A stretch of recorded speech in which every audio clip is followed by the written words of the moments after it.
Este vídeo é um oferecimento da Amazon, onde você encontrará todos os livros ambientados no universo das crônicas, bem como os mais incríveis produtos relacionados às crônicas, a Game of Thrones e a House of the Dragon, sempre com os melhores preços. Para conferir, basta clicar nos primeiros links na descrição abaixo. Comprando através deles, você estará me ajudando a produzir diariamente e tornando o MGF cada vez mais forte.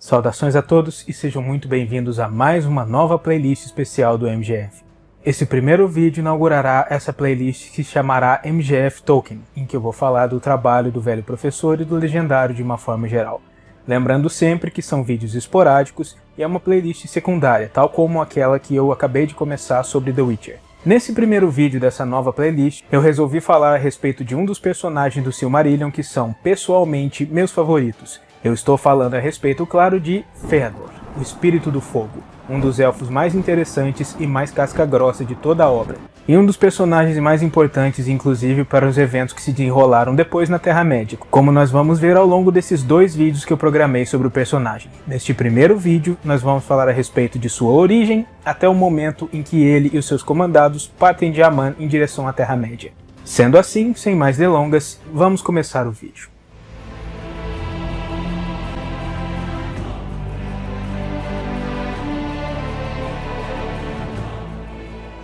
Fëanor nasceu em Tirion, a cidade dos Valar, em Valinor, o reino abençoado de Aman, em 1169 dos Anos das Árvores.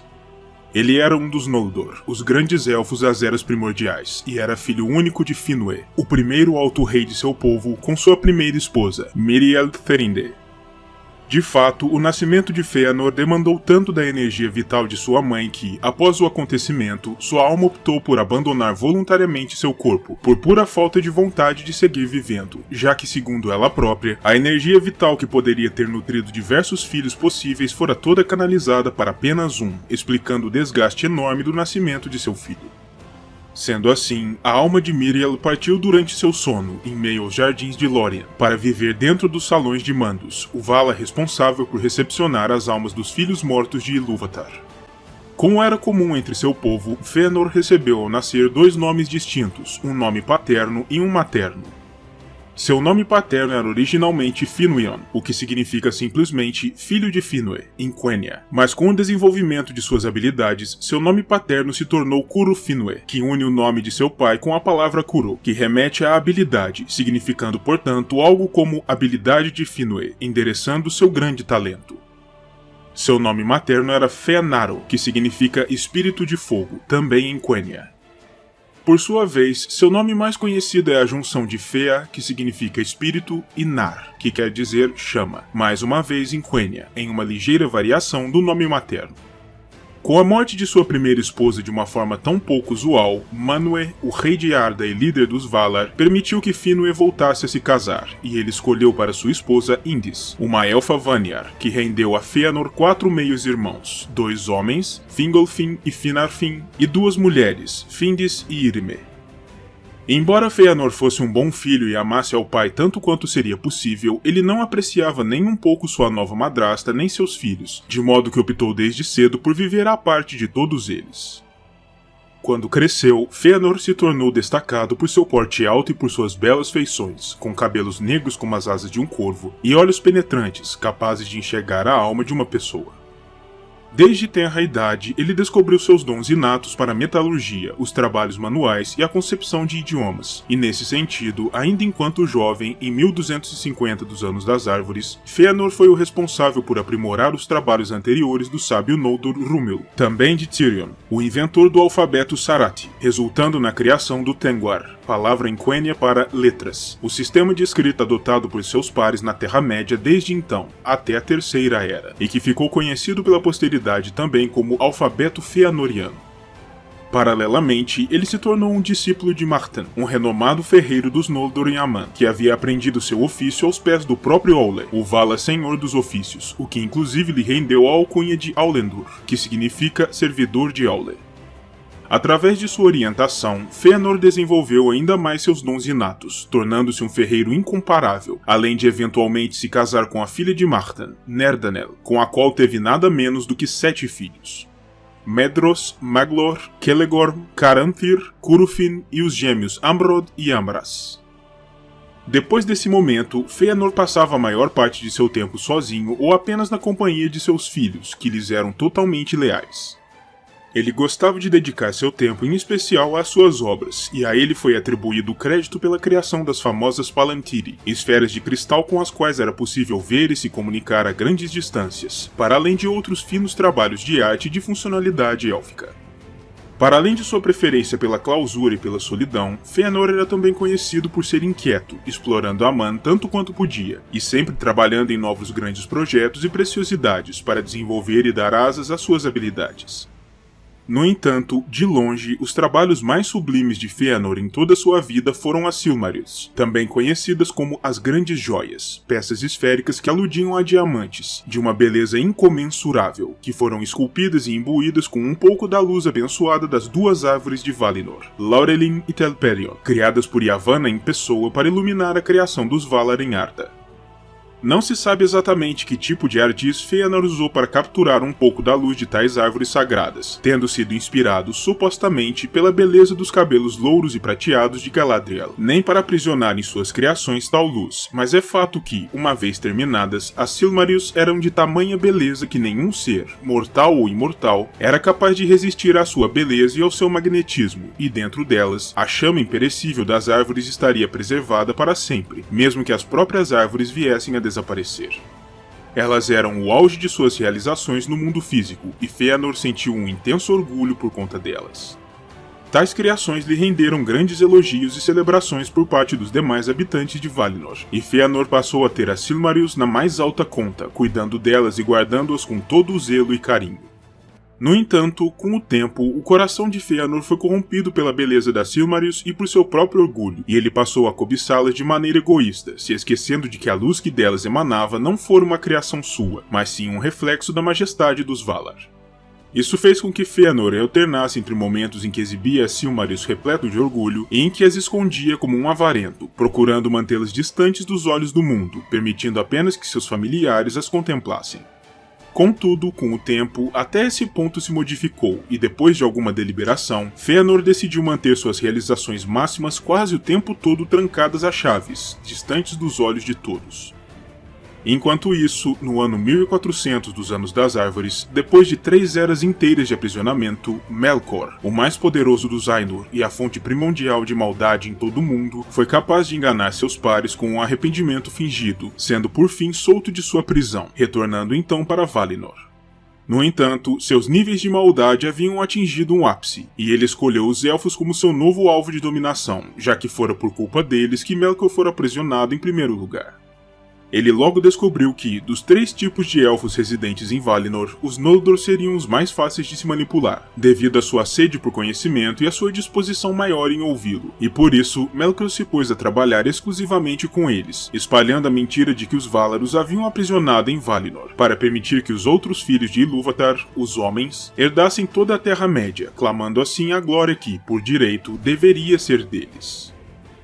E embora Fëanor, tal como qualquer outro elfo sensato, temesse e desconfiasse de Melkor, sua arrogância e sua costumeira impaciência o faziam por muitas vezes replicar as mentiras do Senhor das Trevas, o que o tornou rapidamente no mais rebelde dos Noldor, o mais disposto a desafiar a vontade dos Valar.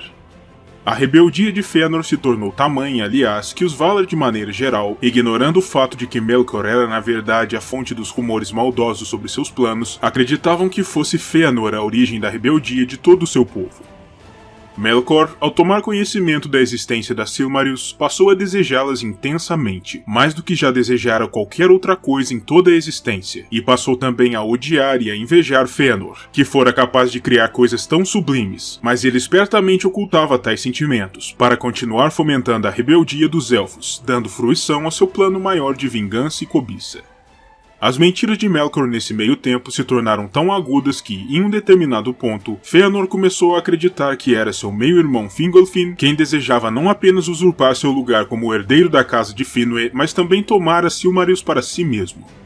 A vaidade de Fëanor o fazia acreditar facilmente em tal história, e sua raiva pelo irmão se tornou tamanha que ele chegou a ameaçá-lo com violência física, caso ele se colocasse em seu caminho ou sequer tocasse em suas joias. Os Valar, que vinham lidando com a rebeldia teimosa de Fëanor já há algum tempo, não podiam tolerar que algo ou alguém ameaçasse a paz em seu reino, e por isso convocaram o elfo ao Círculo da Lei, nos portões de sua cidade, para que se explicasse. O testemunho de Fëanor rapidamente revelou aos Valar que era Melkor e sua maldade a quem deviam culpar pelo desequilíbrio em Valinor, e Tulkas, o Valente, o Vala Campeão, partiu dali imediatamente para capturá-lo uma vez mais, pois ele havia traído a confiança de seus captores. Ainda assim, apesar de ter sido motivado pelas mentiras de Melkor, o crime de Fëanor era produto de sua própria vontade, e como punição, os Valar o exilaram para Formenos, uma fortaleza nas montanhas ao norte de Aman, onde ele deveria permanecer isolado em contemplação. Fëanor levou consigo um considerável tesouro, incluindo principalmente a Silmarils, que ele desejava manter sempre perto de si e que guardou em uma arca trancada, distante dos olhos da cobiça alheia. Finwë, no entanto, em solidariedade ao seu primogênito, abandonou seu posto como rei dos Noldor e escolheu se exilar junto a ele em Formenos, se negando a reassumir seu papel de governança enquanto seu filho permanecesse no exílio. Algum tempo depois disso, de maneira inesperada, Melkor apareceu em Formenos e tentou convencer Fëanor a se juntar ao seu lado, proclamando que os Valar o haviam tratado injustamente e lhe oferecendo os meios para exercer sua vingança. Contudo, Fëanor não era tolo e logo percebeu que o objetivo de Melkor ali era de se apoderar de suas Silmarils, de forma que ele se negou veementemente a se unir a ele, fazendo com que Melkor abandonasse a fortaleza com raiva e fugisse às pressas de Valinor. Embora o próprio Fëanor pouco tenha pensado do incidente depois de sua conclusão, seu pai Finwë sentiu um mau pressentimento sobre aquilo e tratou de alertar os Valar do ocorrido imediatamente. No entanto, mesmo os Valar, em todo o seu poder, não foram capazes de localizar sequer um vislumbre do Senhor do Escuro, e depois de algum tempo, simplesmente abandonaram sua busca. 7 anos após esses eventos, os Valar anunciaram que um grande festim seria organizado no Reino Abençoado, para reparar suas relações com os Noldor de forma geral, e com isso, o exílio de Fëanor foi temporariamente revogado, para que ele pudesse comparecer, e seu irmão Fingolfin também foi convidado. Os Valar pretendiam também que Finwë comparecesse, mas ele se recusou a fazê-lo, devido ao continuado exílio de seu filho, e permaneceu em Formenos durante o evento. Durante o festim, Fingolfin estendeu sua mão ao irmão em amizade, proclamando publicamente que Fëanor era o herdeiro legítimo do pai de ambos, para reparar sua relação fraterna de uma vez por todas. Mas mesmo diante disso, Fëanor respondeu ao gesto de forma emburrada e desconfiada, a contragosto, ainda nutrindo dúvidas sobre as intenções do meu irmão. Enquanto o festim acontecia, mais ao sul de Aman, Melkor se apoderou da região sombria de Avatar, onde descobriu a criatura aracnoforme Ungoliant, um revoltante espírito maligno na forma de uma aranha colossal, e tratou logo de tomá-la como uma aliada, prometendo encontrar uma forma de saciar sua fome imensa em troca de seu apoio. Então ambos partiram para o coração de Aman, e enquanto o festim dos Valar se dava, Melkor e Ungoliant destruíram Laurelin e Telperion, as árvores luminosas de Yavanna, com Ungoliant consumindo por completo sua luz, e mergulhando toda a terra em uma terrível escuridão. Eles então partiram em direção a Formenos, onde Melkor matou Finwë e se apoderou das Silmarils de Fëanor, além de tantos outros de seus tesouros. Melkor e Ungoliant então escaparam de Aman, através da passagem gelada de Helcaraxë, chegando logo depois a Beleriand, na Terra-média, e ainda que os Valar, ao tomarem conhecimento das ações de Melkor, tenham tentado lhe dar caça, isso se mostrou um esforço inútil, pois a escuridão que Ungoliant impôs ao mundo cobriu completamente os rastros da traiçoeira dupla. Com a destruição das árvores, os Valar se deram conta de que, agora, as luzes apenas existiam ainda dentro das Silmarils de Fëanor, e por isso, para restaurarem a antiga glória das árvores e para deterem a malícia de Melkor, Yavanna pediu a Fëanor que abrisse mão de suas joias, para que elas pudessem ser quebradas e sua luz usada no reavivamento das árvores sagradas. Fëanor, no entanto, obviamente, declarou de forma veemente que ele jamais abriria a mão de suas maiores criações, não se importando nem um pouco com a escuridão que engolia a existência, e disse que, caso os Valar ainda assim tomassem dele as joias, estariam lhe tirando à força, contrariando sua vontade soberana, e que nesse caso, eles não seriam melhores do que Melkor, uma frase poderosa que ficou impressa nas mentes das entidades. De qualquer modo, o egoísmo do elfo pouca diferença fez no final, quando um mensageiro chegou de Formenos para informar a todos sobre a morte de Finwë e o roubo das joias. Fëanor, ao ficar sabendo sobre o assassinato do pai e o roubo de suas posses mais preciosas, ficou indizivelmente furioso e nomeou Melkor daquele momento em diante como Morgoth, nome que em Sindarin significa o inimigo negro. Então, em raiva e desespero, ele abandonou a presença dos Valar para planejar sua resposta àquele completo absurdo. Como Fëanor não estivera ao lado do pai quando Morgoth chegou, por ter sido convocado pelos Valar ao Círculo da Lei, ele amaldiçoou os deuses e o evento em si, e sua mágoa rapidamente se converteu em amargura contra os Valar, pois Fëanor, em sua eterna empáfia, tinha certeza de que, se estivesse em Formenos com seu pai naquele momento, teria sido perfeitamente capaz de derrotar Melkor, embora o mais provável fosse que ele tivesse sido derrotado e morto, tal como Finwë fora. Agora que seu pai havia partido, no ano 1495 dos Anos das Árvores, Fëanor era o alto rei de seu povo, e seu primeiro ato como novo soberano foi o de mandar às favas o exílio imposto a si pelos Valar, retornando imediatamente a Tirion. Uma vez na grande cidade, Fëanor reuniu seus novos súditos e proclamou um dos discursos mais impactantes e mais apaixonados que Arda já testemunhara, mas ao mesmo tempo, devido ao seu ódio, sua dor e sua sempre presente arrogância, Fëanor salpicou o discurso com diversas das mentiras e das meias-verdades proclamadas por Melkor, que agora era seu inimigo mortal. Ele falou de forma furiosa contra o Senhor das Trevas, mas ao mesmo tempo também proclamou que os Valar eram parcialmente responsáveis por diversos dos atos malignos de Morgoth, afirmando que eles deviam ter sido capazes de pará-lo a tempo, sendo tão poderosos e onipresentes, mas que haviam falhado em sua missão. Ele disse também que, porque Morgoth havia conseguido atacar e prejudicar seriamente o reino de Valinor sem nenhuma consequência para si mesmo, o reino dos Valar já não era um local seguro para os Noldor, e Aman já não era, portanto, o lugar em que deveriam estar. Ele evocou nas mentes de seus espectadores as belas imagens dos grandiosos reinos que seu povo poderia erguer na Terra-média, distantes dos desmandos dos Valar, e da glória que estaria ao seu alcance uma vez retomadas as Silmarils. Fëanor então ergueu alto seu archote, que tinha sido obrigado a portar dada a escuridão completa que engolfara o mundo, e proclamou que não descansaria enquanto não recuperasse o que era seu de direito, e que jamais, em hipótese alguma, permitiria que qualquer indivíduo, de qualquer raça e por qualquer razão, retivesse as joias que ele havia forjado, e que perseguiria com fogo, aço e violência aqueles que sequer tentassem. Ele jurou isso em nome do próprio Ilúvatar, assim se prendendo a esse juramento por toda a vida, já que qualquer juramento proferido em nome do Deus maior da existência era um juramento sagrado e, portanto, inquebrável. O assim chamado juramento de Fëanor foi tomado também por todos os seus 7 filhos, que se encontravam então sob a torre de Mindon El-Dalieva, em meio à grande praça de Tirion, um dos locais mais importantes da cidade, para não deixar nenhuma dúvida sobre suas intenções. Eles estavam desafiando abertamente os Valar, e não havia volta a partir daquele ponto. Seu apaixonado discurso e suas habilidades de oratória convenceram muitos dos presentes ao evento, mas mesmo assim, quase que imediatamente, uma dúvida a respeito de quem deveria liderar tal hoste à Terra-média surgiu, pois ainda que Fëanor fosse tecnicamente o Alto Rei, ele não era popular com os Noldor, por motivos até bastante compreensíveis, e muitos deles não estavam dispostos a aceitá-lo como seu soberano, e muito menos a segui-lo para Lenmar. Fingolfin era um destes que não desejava ir, mas ele havia jurado sempre respeitar os desejos de seu irmão mais velho, que era agora, também, o seu rei. Além disso, ele não desejava abandonar seu povo aos caprichos do temperamental e frequentemente explosivo Fëanor, de modo que não via outra opção para além de partir junto ao seu grupo.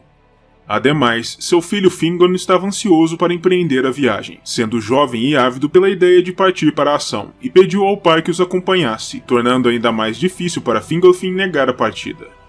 Dessa forma, Fëanor partiu primeiro, à frente de uma hoste considerável, seguido por uma segunda hoste ainda maior, liderada por Fingolfin, e depois por uma terceira, menor e muito mais relutante, sob o comando do outro irmão de ambos, Finarfin.